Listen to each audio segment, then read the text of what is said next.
Tonight, we're taking a special look back in time. 85 years after Palm Springs was incorporated as a city, historical photographs reveal what has changed and what has stayed the same. I checked out the memories now being used as part of the anniversary celebration.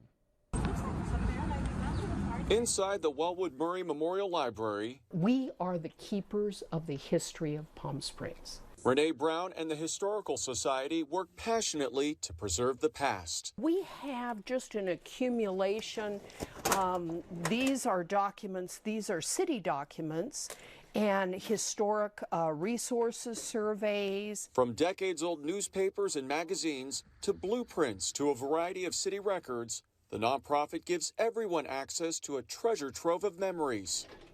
Our images go back to 1884. We have quite a selection. But it's the photographs that best reveal how much Palm Springs has changed over the last 85 years.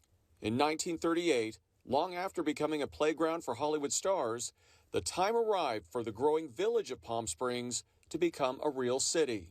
For the schools, for the library, more so for the cultural things, that as a village we had a volunteer fire department. They wanted to have an actual fire department. So 653 residents voted to incorporate, and this was the first city council, representing a population of just a few thousand people, most of whom lived elsewhere during the hot summer. It's interesting that air conditioning played a role in the history of Palm Springs. Absolutely, changed everything, made it a year-round city. You can see that change in numerous images. For example, this is the west side of Palm Canyon near Andreas Road back in 1938, which had a pharmacy and theater. Now, it looks entirely different, and the street is no longer a two-way. And this is Palm Canyon near Ramon, looking south towards Smoke Tree in the distance, a nursery on one side of the road, a Texaco gas station on the other. 85 years later, it's barely recognizable, but much also remains the same.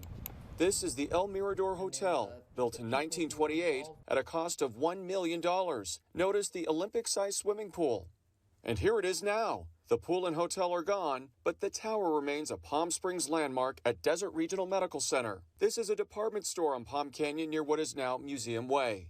85 years later, you can see the building remains intact. And then there are, of course, the people who helped to put Palm Springs on the map.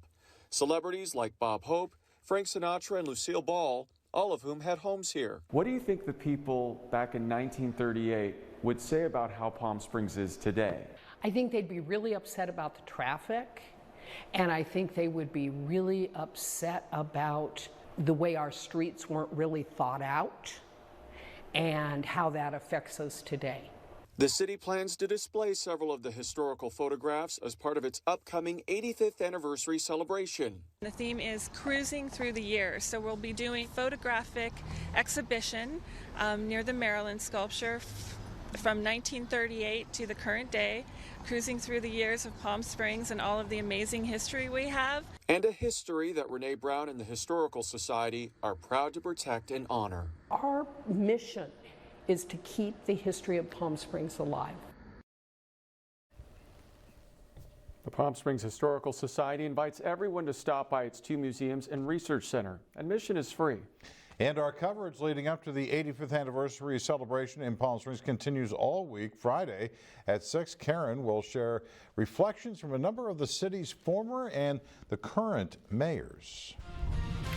And of course, you can find more details on Saturday's festivities online at KESQ.com.